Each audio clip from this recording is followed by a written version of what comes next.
नमस्कार दोस्तों, स्वागत है हमारे YouTube चैनल गणित ज्ञान में। दोस्तों आज हम शुरू करने जा रहे हैं मेंस लेवल की वर्ड प्रॉब्लम। दोस्तों मैं चाहूँगा पहले आप वीडियो को पॉज करके खुद क्वेश्चन को करने की ट्राई कीजिए, उसके बाद में आप वीडियो को देखिए। तो चलिए शुरू करते हैं। शांत जल में नाव P और Q की गति का अनुपात 3:2 है। यदि धारा के प्रतिकूल एक निश्चित दूरी को तय करने में नाव Q द्वारा लिया गया समय धारा के प्रतिकूल उसकी 60% दूरी को तय करने में नाव P द्वारा लिए गए समय के बराबर है। पहले एक बार यहाँ तक अपने लिख लेते हैं।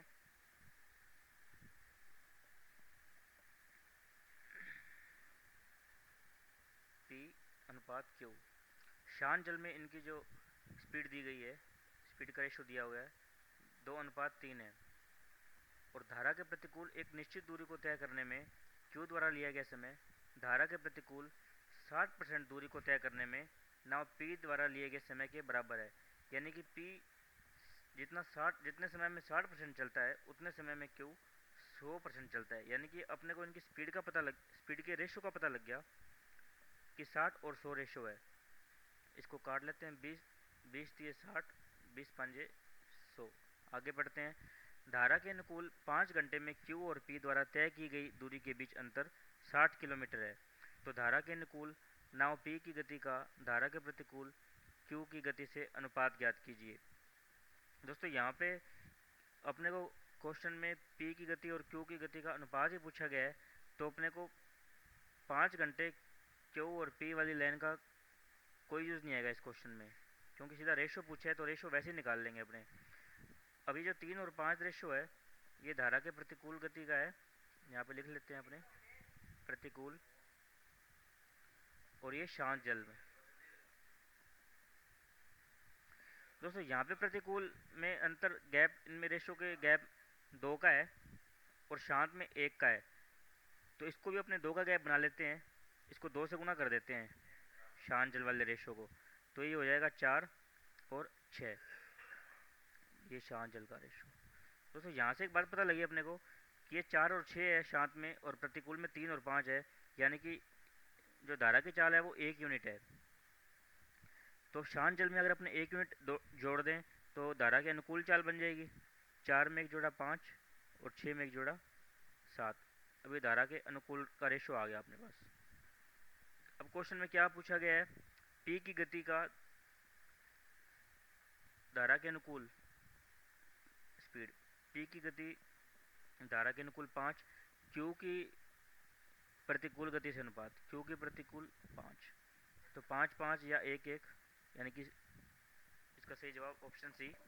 चलते हैं नेक्स्ट क्वेश्चन की तरफ। दोस्तों अगर क्वेश्चन आपको ना समझ में आए तो वीडियो को दोबारा देख सकते हो आप। एक मिश्रण में दूध और पानी 9:2 के अनुपात में है। मिश्रण का 44 लीटर निकाला जाता है और इसमें 12 लीटर पानी मिलाया जाता है। इस प्रकार दूध का पानी से अनुपात 3:1 हो जाता है। P Q 9 2। दोस्तों इस क्वेश्चन को करने से पहले थोड़ा सा बेसिक बता देता हूँ मिश्रण का, कि अगर किसी मिश्रण में से कुछ भी निकालें तो वह मिश्रण के रेशो में ही निकलता है, और जो बचता है वो भी मिश्रण के पुराने रेशो में ही बचता है।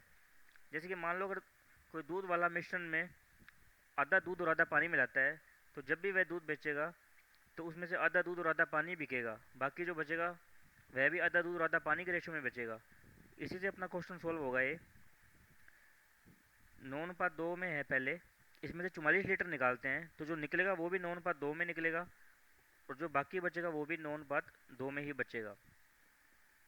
अब इसमें 12 लीटर पानी मिलाया जाता है, ऐड कर दिया 12 लीटर। जो नया रेशो बनता है वो 3:1 का रेशो बनता है। दोस्तों यहाँ पे एक बात अपने को पता है कि दूध में कोई बदलाव नहीं किया गया, बदलाव किया गया पानी में, पानी ऐड किया गया है। तो दूध तो पहले भी 9 यूनिट होगा, इसको भी अपने 9 यूनिट बना लेते हैं, इस पूरे को 3 से गुना करके।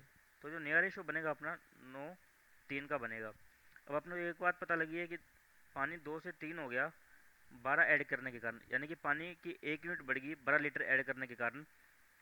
तो 1 यूनिट की वैल्यू आ गई अपने पास 12 लीटर। तो पानी 3 यूनिट है 36 लीटर, दूध 9 यूनिट है 108 लीटर। क्वेश्चन बढ़ते हैं अब आगे। अब 64 लीटर का एक अन्य मिश्रण जिसमें दूध और पानी 3:5 के अनुपात में है, इसमें मिलाया जाता है। अंतिम मिश्रण में दूध और पानी का अनुपात ज्ञात कीजिए। अब इसमें 64 लीटर और ऐड कर दिया, जिसमें दूध 3 रेशो है, पानी 5 रेशो है, जिसको अपने निकाल लेंगे। 64 डिवाइड बाई 8 इंटू 3, 8 64, 8 24, दूध आ गया 24 लीटर, बचा हुआ पानी आ गया 40 लीटर। इसको ऐड कर लेते हैं, 76, 132, 4 से काट लेंगे इसको, 19, 4 तिये 12, 4 तिये 12, 33:19। आई होप आपको क्वेश्चन समझ में आ गया होगा। चलते हैं अगले क्वेश्चन पे। अमन और विकास के बीच एक धनराशि 3:5 के अनुपात से विभाजित की जाती है। अमन अपनी राशि से एक मोटरसाइकिल खरीदता है जिसमें प्रतिवर्ष 20% की कमी होती है, जबकि विकास अपनी राशि को एक योजना में निवेश करता है जो प्रतिवर्ष 20% पर चक्रवृद्धि ब्याज की पेशकश करती है। 2 वर्ष बाद कुल राशि में कितने प्रतिशत परिवर्तन आएगा? अमन, विकास, 3:5 में इनके पास राशि है 3, 5, इसको अपने 300 और 500 मान लेते हैं, जिससे कैलकुलेशन करने में आसानी हो जाएगी। टोटल होगी 800। अब अमन एक मोटरसाइकिल खरीदता है जिसमें 20% प्रतिवर्ष कमी होती है, 2 साल तक कमी होती है, तो अपने वैसे भी निकाल सकते हैं प्रत्येक साल में कम करके। पहले साल में रह जाएगी 240 रुपये, 60 रुपये कम हो जाएंगे, 20% वैल्यू लेस हो जाएगी। अगले साल फिर 20% वैल्यू लेस हो जाएगी, तो 240 का 20% 48 होता है, तो इसमें से 48 कम कर देते हैं, 192। इसी प्रकार विकास अपनी राशि को 20% चक्रवृद्धि ब्याज पे दे देता है, तो चक्रवृद्धि ब्याज पे ब्याज मिलता है। तो पहले साल का निकाल लेते हैं। पहले साल अमाउंट हो जाएगी 500 से 600, 20% ऐड करने के बाद। दूसरे साल 600 से इस पर 120 रुपये ब्याज मिल जाएगा, ये हो जाएगी 720। 720 इसका टोटल कर देते हैं 192 और 720 का। 720 में से 200 जोड़ के 8 घटा देते हैं, तो टोटल हो जाएगा 720 और 200, 920, 8 घटा दिए 912। अब ये 800 से 912 हो गए, तो कितने ऐड हो गए? 112 रुपये इसमें ऐड हो गए। तो 112 कितना परसेंट होता है 800 का? 112 बटे 800 इंटू 100, 2 जीरो से 2 जीरो कैंसिल, 14 8 112। ऑप्शन बी 14% इसका सही जवाब। चलते हैं नेक्स्ट क्वेश्चन की तरफ। एक मिश्रण में x लीटर दूध और y लीटर पानी है। यदि मिश्रण का 30 लीटर निकाला जाता है और पानी के साथ प्रतिस्थापित किया जाता है, यानी कि पानी के साथ बदला जाता है, इस प्रकार दूध और पानी का अनुपात 1:1 हो जाता है। लेकिन यदि मिश्रण का 60 लीटर निकाला जाता है और पानी के साथ प्रतिस्थापित किया जाता है, तो दूध और पानी का अनुपात 1:2 हो जाता है। चलिए करते हैं इसको भी। x y, x है जो दूध है, y है जो पानी है। पहले 30 लीटर निकालते हैं, तो रेशो होता है वो 1:1 का होता है। 30 लीटर निकाला, उसके बाद में 60 लीटर निकालते हैं, तो रेशो 1:2 हो जाता है। दोस्तों यहाँ पे एक बात बताना चाहूँगा मैं आपको कि मिश्रण में से जितना निकाल रहे हैं उतना ही पानी डाल रहे हैं, यानी कि मिश्रण की टोटल क्वांटिटी में कोई भी फर्क नहीं पड़ रहा। जितना मिश्रण की टोटल क्वांटिटी पहले थी उतनी ही बाद में है। 30 लीटर निकालने के बाद में भी उतनी है, 60 लीटर निकालने के बाद में भी उतनी है। तो पहले अपने इस रेशो को बराबर कर लेते हैं। जैसे यहाँ पे 1:1 है, यहाँ पे 1:2 है, यहाँ पे जो रेशो का टोटल है वो 2 है, यहाँ पे रेशो का टोटल 3 है। तो इस रेशो को बराबर कर लेते हैं, इस पूरे को 3 से गुना करके, इसको 2 से गुना करके। तो जो नया रेशो आएगा अपने पास वो आएगा 3:3। 30 लीटर निकालने के बाद, 60 लीटर निकालने के बाद में आएगा 2:4। ये दूध, ये पानी। दोस्तों इससे एक बात अपने को पता लगती है कि 30 लीटर से जब मिश्रण में से 30 लीटर से बढ़ाकर 60 लीटर निकाला जाता है, तो दूध की क्वांटिटी 1 यूनिट कम हो जाती है। ऐसे ही मान लो अगर अपने 90 लीटर निकाल के 90 लीटर पानी डाल लें, तो एक और कम हो जाएगी, ये 1 और ये 5 हो जाएगा। अगर मान लो अपने इसमें से कुछ भी ना निकालें, तो शुरू में जो अपने पास दूध और पानी का रेशो क्या होगा? दूध की 1 यूनिट बढ़ जाएगी। जब 30 से 60 करते हैं तो 1 यूनिट कम होती है। अगर कुछ भी ना निकाल लें तो दूध की यूनिट है 1 बढ़ जाएगी, यहाँ पे 4 हो जाएगा, और पानी की 2 हो जाएगी, क्योंकि टोटल क्वांटिटी सभी में 6 है।